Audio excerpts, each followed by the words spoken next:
Bonjour, bienvenue à Wanadis Technologies. Nous remercions toutes les personnes qui nous suivent de loin ou de près par rapport au contenu que nous envoyons simplement sur nos chaînes YouTube.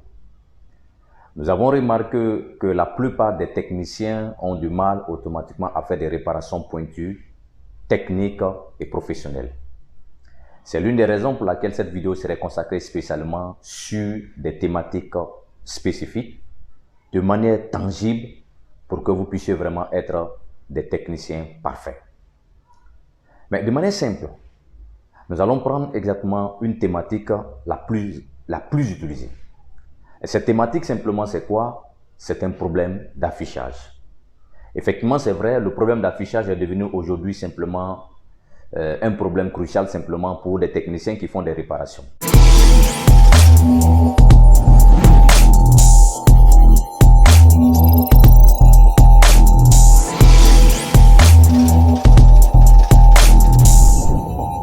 À l'issue de cette vidéo que vous êtes en train de suivre présentement, je vais vous expliquer, montrer les éléments qu'il faut maîtriser pour faire une très bonne réparation.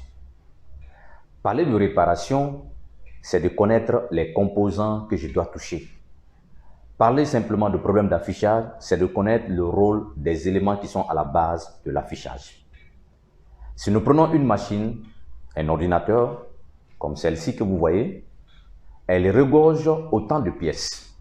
C'est la raison pour laquelle à l'interne d'elle, il y a la carte mère. Mais si nous parlons de la carte mère, c'est qu'il y a aussi des autres éléments qui contribuent aussi à l'affichage.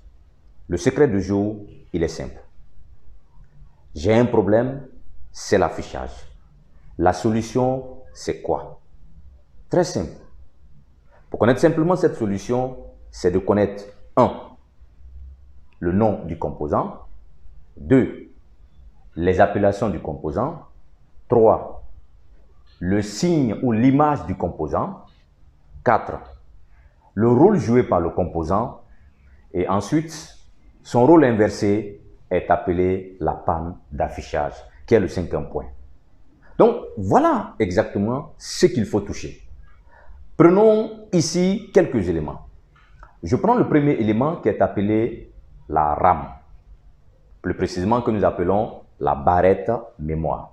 Nous allons suivre le carnaval qui a été donné. Le deuxième élément, son appellation.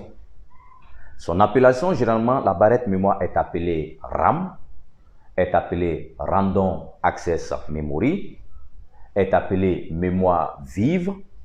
Ensuite, elle est appelée aussi la mémoire centrale. Deuxième point, son image ou son signe. Voici la barrette mémoire.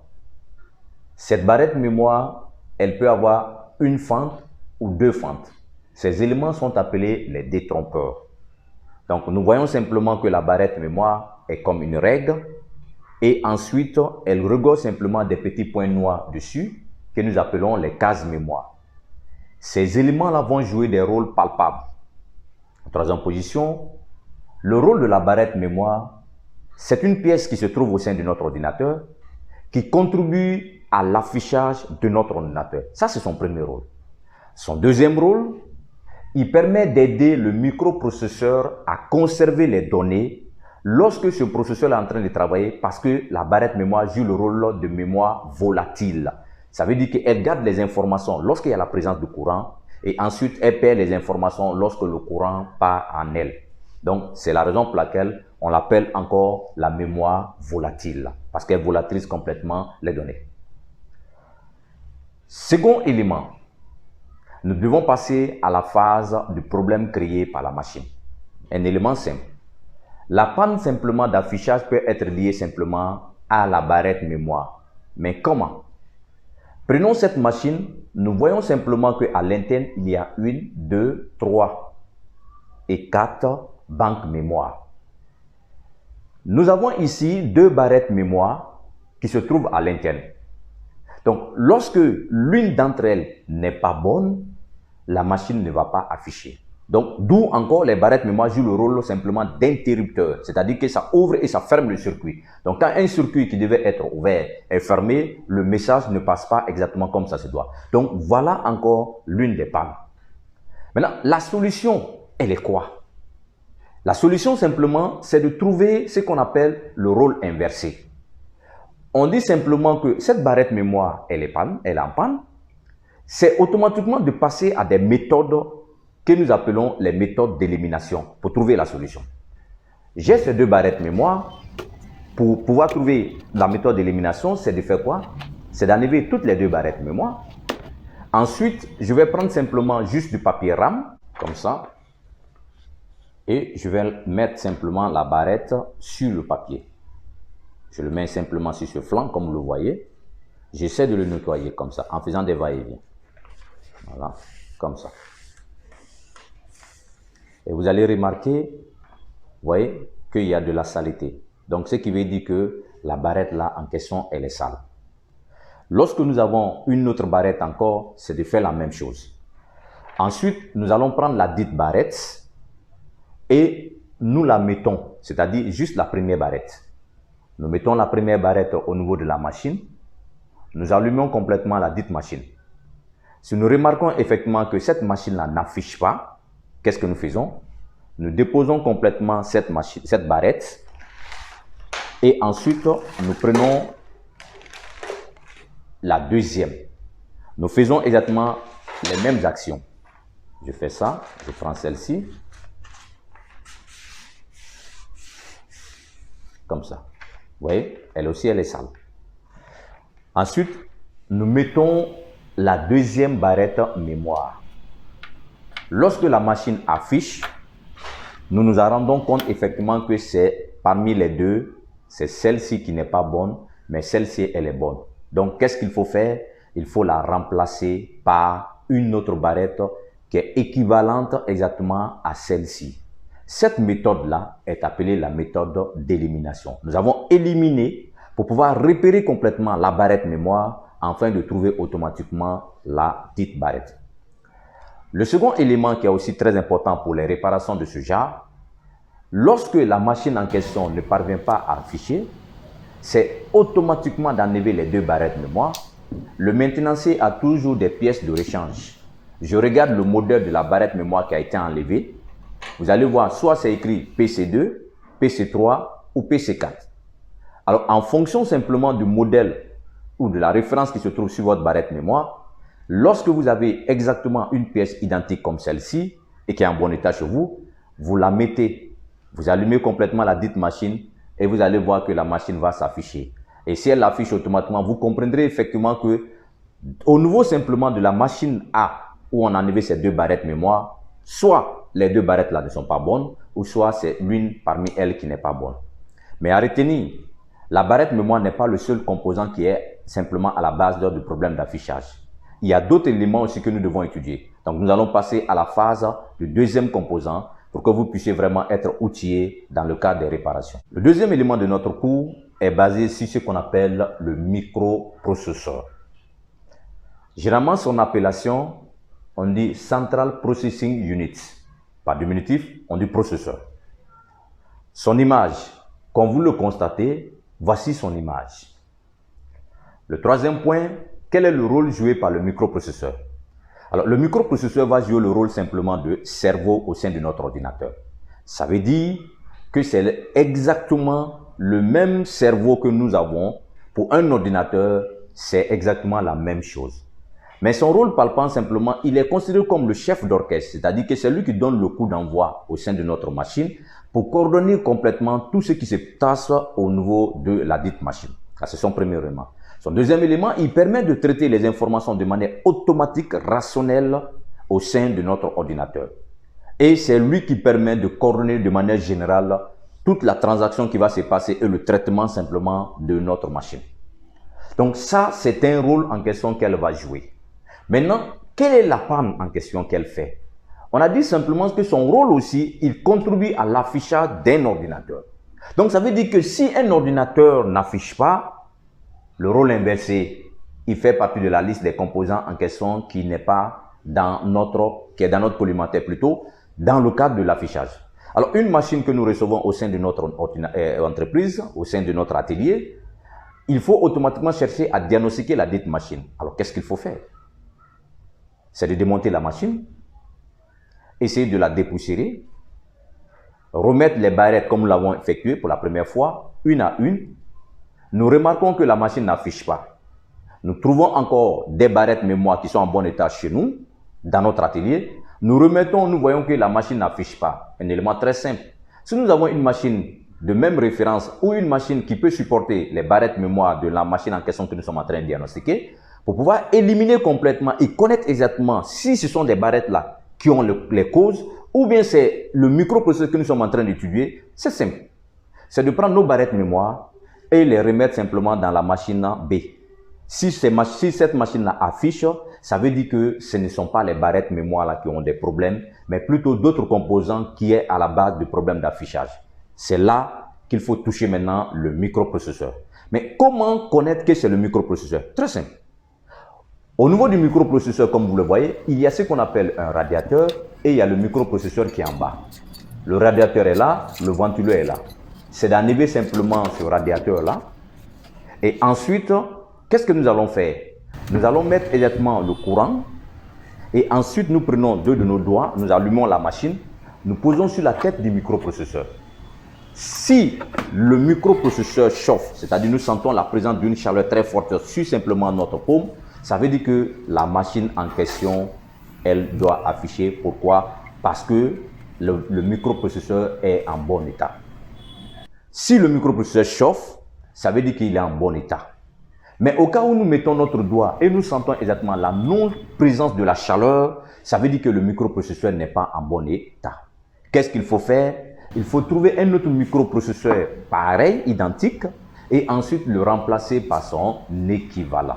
Alors, comme je le disais, c'est de trouver un équivalent. Supposons que c'est ce processeur-là qui est gâté. Alors, il faut trouver automatiquement l'équivalent de ce processeur. Que nous allons le prendre et le remettre complètement à son emplacement. Nous mettons la présence du courant plutôt, et ensuite nous posons notre main dessus. Si ça chauffe, ça veut dire que bel et bien la machine-là doit bel et bien afficher. Donc voilà encore un autre élément vraiment tangible dans le cadre de l'affichage. Vous voyez que Wanadis Technologies est une entreprise vraiment professionnelle qui met vraiment ses acquis et ses savoirs au cœur simplement de son métier. En position, nous allons voir le troisième élément. Le troisième élément, c'est les banques mémoire. Pourquoi les banques mémoire? Alors, on va essayer de faire la même chose. Les banques mémoire sont appelées les supports mémoire. Les supports mémoire ou encore emplacement de la RAM. Leur signe, comme vous le constatez, ce sont des banques mémoire qui sont là. Le rôle des banques mémoire. Leur rôle, 1. Ça permet de supporter les barrettes mémoire. Deuxième élément, ce sont des composants qui contribuent à l'affichage de notre ordinateur. Donc, au cas où notre ordinateur n'affiche pas, vous voyez que nous avons encore un troisième composant qui est à la base encore d'un problème d'affichage. Effectivement, c'est vrai, le problème d'affichage est un problème vraiment crucial simplement pour des techniciens qui n'ont pas de compétences. Et c'est à partir de cette vidéo que vous allez remarquer effectivement comment faire une très bonne réparation. Et c'est très simple. Alors, on va faire maintenant cette fois-ci ce qu'on appelle le rôle inversé. Au cas où simplement ces composants-là ne sont pas en bon état, ça veut dire effectivement que la machine ne va pas afficher. Pourquoi? Parce que nous avons confirmé encore que les banques mémoire contribuent à l'affichage. Donc, ça veut dire que si on parle d'affichage, 1. Il y a la barrette mémoire, 2. Il y a le microprocesseur, et 3. Il y a automatiquement ce que nous appelons ici les banques mémoire. Alors, comment nous pouvons nous en rendre simplement compte si ce sont les banques mémoire? C'est tellement simple. Nous avons cette carte mère qui est là, qui a simplement des banques mémoire et les barrettes mémoire, que nous recevons simplement dans notre atelier de maintenance informatique qui a un problème d'affichage. Alors, nous allons passer à des phases très simples. Nous démontons la machine, mais hors tension. Nous enlevons les barrettes mémoire, nous les nettoyons une à une. Nous prenons la première comme ça. Nous la nettoyons. Ensuite, nous plaçons sur la première banque mémoire. Nous voyons que la machine n'affiche pas. Nous faisons la même chose encore avec toujours la même barrette. nous la nettoyons, nous mettons simplement sur la deuxième banque mémoire et nous remarquons effectivement que la machine affiche. Qu'est-ce que cela veut dire? Cela veut dire effectivement que cette banque mémoire-là n'est pas bonne. La solution, c'est quoi? C'est d'utiliser uniquement que la banque mémoire en question qui a notifié effectivement la présence de l'affichage.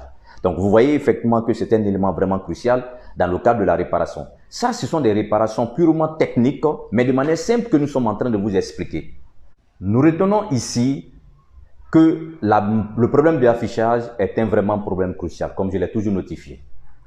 Et avant simplement de clore sur la dernière partie qui est consacrée sur un composant aussi du problème d'affichage, parce que le problème d'affichage n'est pas basé simplement que sur les trois que nous venons juste de citer. Il y a autant d'éléments, mais nous remercions tous les pays qui nous suivent de loin ou de près pour simplement leur participation.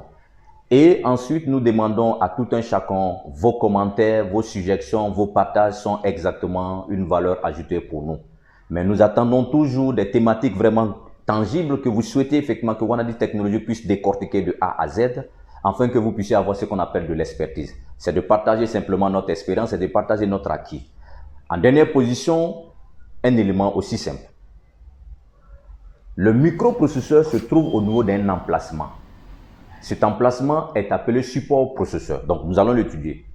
Ce qui veut dire que, 1, nous avons ici l'appellation. L'appellation, on dit support processeur, mais on dit simplement l'emplacement du microprocesseur. Son image, comme vous le constatez. Troisième élément, il permet de jouer le rôle d'affichage. Deuxième élément, il permet de supporter le microprocesseur. C'est la raison pour laquelle on dit emplacement du microprocesseur. Son rôle inversé devient simplement sa panne. Problème d'affichage.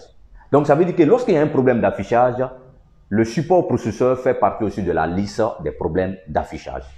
Mais comment nous pouvons nous en rendre compte que le support est à la base de ce problème qui se trouve au sein de notre machine? Très simple. Nous recevons une machine qui a un problème d'affichage. C'est d'enlever complètement le support processeur et nous faisons le même test que nous avons effectué auparavant pour le test de microprocesseur. Nous mettons la présence de courant, nous allumons le bouton Power et ensuite nous mettons notre doigt sur le microprocesseur. Si ça chauffe, ça veut dire qu'il est en bon état. Si on voit que le microprocesseur ne chauffe pas, ça veut dire qu'il n'est pas en bon état. Mais là, il faut faire beaucoup attention. Si son emplacement n'est pas en bon état, même si le processeur est en bon état, la machine ne va pas afficher et le processeur ne va pas chauffer. Qu'est-ce qu'il faut faire? C'est de déplacer votre processeur et d'envoyer dans une autre machine en question cobaye. Et vous voyez exactement l'état. Si vous remarquez que ce processeur-là chauffe là-bas, ça veut dire que la machine en question n'est pas bonne, aura le problème d'affichage, mais le processeur en question que vous avez enlevé, il est en bon état. Nous sommes à la fin simplement de notre vidéo.